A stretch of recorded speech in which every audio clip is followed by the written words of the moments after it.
Hey everybody, welcome to Zoom Small Groups. We are so glad that you're here, and I just want you to know how proud of each and every one of you I am for you taking this time to spiritually invest in yourself. This is a great time for you to grow in your faith and also to make some connections. We know you're not able to hang out with a lot of your friends right now, and so this is a very, very unique and cool opportunity, so way to go. Keep it up. Keep joining us on Sundays for Zoom Small Groups. Hey, along those same lines, I want to always encourage you to bring your friends. So maybe you brought someone today, and if you did, we want you to take a time as soon as the message is over to introduce your friend to the group. And also, if you didn't bring a friend, don't just think, oh, somebody else will bring a friend. No, you think about who you can bring. Who is it that you can invest in and invite them to come and be a part of virtual small groups? Who knows? You might be the answer to the way that they're going to grow spiritually and get to know God. Hey, I have a couple of announcements for you before Pastor Joel gets up here and gives the message. The first thing is Vertical Camp 2020, June 14th through the 19th. We are all systems go. Here's the pricing. $329 for a student. We also have a half off discount if you bring a non-Cornerstone friend. We also have a sibling discount of $50 off. You can register on our website at cornerstonelive.net. Now, let's just say hypothetically that we aren't able to meet on and go to Vertical Camp on June 14th through the 19th because Governor Wolf in Pennsylvania doesn't reopen the state in the time frame for Vertical Camp. We are going to do everything within our power to still have Vertical Camp this summer. We're just going to push it back to a later week. But you shouldn't hesitate because you don't know what the week is going to be yet to register, because if you are unable to go, you will get a reimbursement for signing up. And so make sure that you register, and if it doesn't work out, if we have to do our backup date, you'll get a reimbursement for that.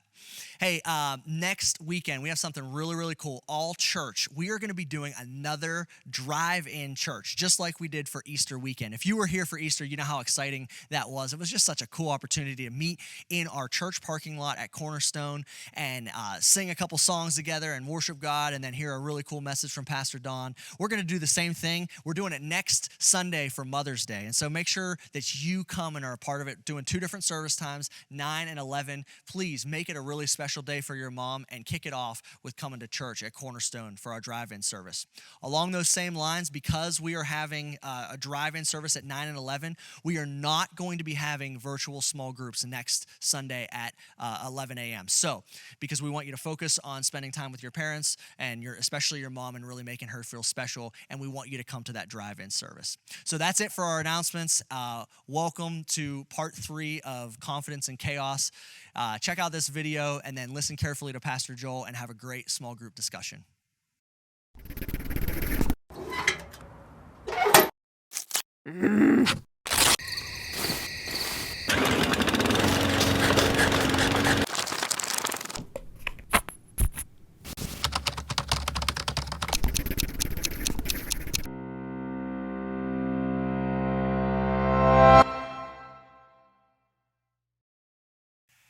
Hey everybody, I'm Pastor Joel. Welcome to another week of your Zoom small groups. Today we are in week 3 of our series, Confidence in the Chaos.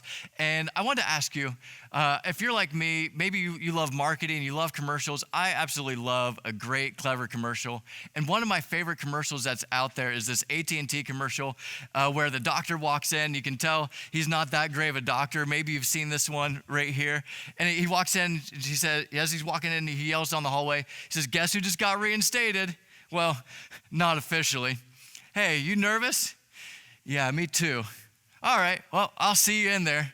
It's such an odd, weird, quirky commercial, and we laugh at it because it seems like such an unlikely scenario, but we'd all have to admit, we would hate to be in that situation where you're getting ready for surgery and the guy comes in and he's not confident about what he's doing. And from what you've just overheard, he's definitely not very consistent and doing a good job as a surgeon. And that's the thing is we as people, we have expectations for certain people in our life to be consistent. Whether it's our doctors, if you're going in for surgery or something like that, you want a doctor who knows what they're doing, that does the right job, who does it well, who's consistent. I know when I had surgery before, one of the things I kept asking the doctor was, how many times have you done this surgery before? How has it gone in the past? That's something I really wanted to know. But there's other jobs like that too, like, for example, pilots. When you get on an airplane, you want a pilot who's consistent. They can be boring, they can be dull, you don't care. You just want a guy who knows how to get from point A to point B and do it well by landing the plane on its wheels in the proper way at the right timing. That's exactly what you're looking for. But there's other things that we want to be consistent in our lives too, in other relationships. Whether it's our parents, we want and expect that consistency. We want our parents to be loving. We want them to be gracious. We want them to teach us.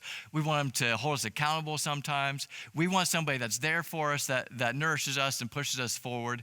But same goes with our friends too. We want friends that are consistent. That's probably one of the things that as a student ministry pastor, I hear more than anything is students complain when they have a friend who's not being that good, consistent friend in their life. But there's lots of other things that we expect consistency in as well. Like one of the things that drives me nuts is Taco Bell and their nacho fries. They're here, they're back, they're back, they're gone, they're back, they're gone. And you're just like, come on, just keep it together, guys. Like these are good things. Like I will come every day if you keep them here, and they don't. And so we get frustrated, and it gives us this anxiousness because of the inconsistency. We all expect that consistency, especially in our nacho fries. There's lots of things that we want to be consistent. In fact, that's one of the things that I find most comforting about Jesus himself is the fact that he is consistent. He is the same and he never changes. He doesn't need to change. He is perfectly perfect in every single way, in compassion, sincerity, and the ultimate kind of sacrificial love. In fact, check out what Hebrews says about Jesus' consistency. It says this, it says that Jesus Christ is the same yesterday and today and forever. He's always been the same. He's the same right now, and he's going to continue to be the same. He's going to continue to love you the same. Just as much as he loved you when he died for you, he's going to love you 20 years from now when you make a mistake. All right, he loves you that much. He is consistent in that, and I find that reassuring. In fact, but not only was Jesus consistent, he was radically confident because of it, because he knew who he was, because he had peace in knowing that his life was perfectly in his Father's hands. But just like Jesus, our historically famous Daniel found in the Old Testament was very, very much like him in terms of consistency. If you were to sum up Daniel, the guy who the book of Daniel is written by and mostly about, if you were to sum up his life, you could sum it up in 3 words: humble, consistent, and confident. Humble, consistent, and confident. That is exactly who Daniel was. He was this guy that was really just like King David. He was a man after God's own heart, and he pursued him with everything. And throughout the book of Daniel, you see all this stuff changing around him, whether it's different kings coming and going, it's different rules and policies that are being taken on by the nation that he's captive in. All these things are happening, but Daniel remains consistent. And whenever chaos starts to reign and happen all around him, people come running to Daniel every single time because they know he's consistent. And in fact, it was Daniel's deep relationship with God that made him this consistent kind of guy, that made him this, that gave him this boldness, that reassured him of who he was and what he was supposed to do, especially when tough decisions came up. In fact, I would encourage you guys all to go and read at least the first several chapters, just a chapter of Daniel this week, and see just even the first 7 chapters, how consistent he was, and take some notes from his life. But today we're going to kick off with just a little bit from chapter 1. Just to sum it up, we have Daniel and 3 of his friends, Shadrach, Meshach, and Abednego. They all get taken into captivity in Babylon. So here they are in captivity in Babylon, and because they were in royalty in Israel, now the king of Babylon wants to utilize them in the king's courts. But before they can do that, he has to send them to training. And while they're in training, this guard is put in charge of them. And the king says, make sure that these guys eat well, that they get trained well. And as they do, all right, then if you do well with them, then you'll be fine. If you don't, then it's your head. All right, and so the guard put in charge of these 4 guys, he's taking care of them. He's giving them food. And when Daniel, Shadrach, and Meshach and Abednego get their food, like, no, we can't eat this. This is contrary to our religious beliefs. We can't eat what you're putting in front of us. And now this guard's freaking out a little bit. He says, if you don't eat this, and if you start to get puny and wither away, that's on me, and I can't take that risk. And so Daniel says, I'll tell you what, give me 10 days. He kind of gives him this bet or this challenge. And this is what it says. He says, test your servant for 10 days. Let us be given vegetables to eat and water to drink. Then examine our appearance and the appearance of the young men who are eating the king's food, and deal with your servants based on what you see. He's like, go and test this. Let us do life our way. Let us follow our principles. And you let these guys follow your principles. And let's see in 10 days who's doing better. All right, fast forward 2 verses later, and it goes on and says this. It says, at the end of 10 days, they looked better and healthier than the young men who were eating the king's food. All right, because Daniel and his friends decided to be consistent in their beliefs, consistent in their practices. What happened was God blessed that, and these guys were rewarded, and they became better and stronger than those that they were competing against.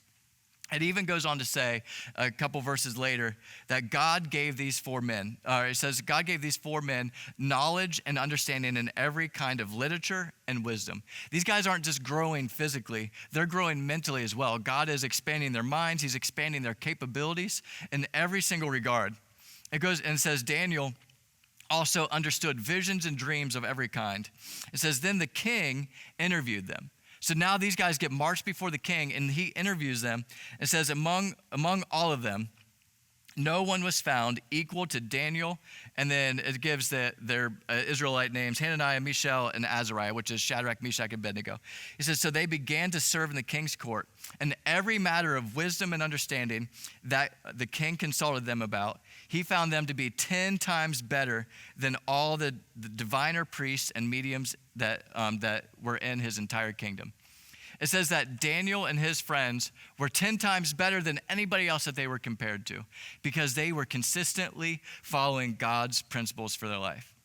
See, and here's the thing. Like Daniel, the more you and I build up our consistency or the consistency of our faith in making the right choices and doing the right thing, with time, the more that track record will build up your self-confidence. And you see, in the midst of chaos, when hard times come and when storms hit, when we're in the midst of that chaos, all right, in those hard times, our self-assurance will become other people's reassurance. See, our self-assurance will become other people's reassurance. And that's what you want to be. You want to be confident in who God's created you to be, so that then in turn, you can lead your own life and you can also lead others. Now, don't get me wrong. I'm not talking about pride or arrogance. I mean, I'm talking about that God-centered, I don't know what my future is, but I know the one who holds my future. That kind of confidence that inspires others, that creates influence, and that kind of influence that can lead and comfort others when they're feeling lost in the midst of life's storms. And that's what God wants you to have. He wants you to have that kind of confidence that he can begin to instill in you when, like Daniel, you take that time, you get alone with God, you start spending consistent time with him, getting to know him, praying and seeking him out and digging into his word. The more you start to do that, the more God will develop your character and build your confidence in who you are in him. And just like how the Apostle Paul wrote to his friends in the town of Corinth, the church in Corinth, this is my prayer for you today. He says this, he says, therefore, my brothers, be steadfast, immovable, and always abounding in the work of the Lord, knowing that in the Lord, your work is not in vain. All right, so be confident in the Lord and be confident that as you pursue him, your work that you're doing for God, your work that you're doing to grow closer in him is not in vain. And so keep pursuing Christ with everything you have. And like Daniel, watch how God comforts you and watch how he builds your confidence and gives you the ability to comfort and lead others in the midst of life storms. I love you guys. Hope you really enjoy your small group time. Have some great discussions. And don't forget to remember, celebrate your mothers next week and join us back in 2 weeks for our virtual small groups on the 17th. Love you guys. Have a great day.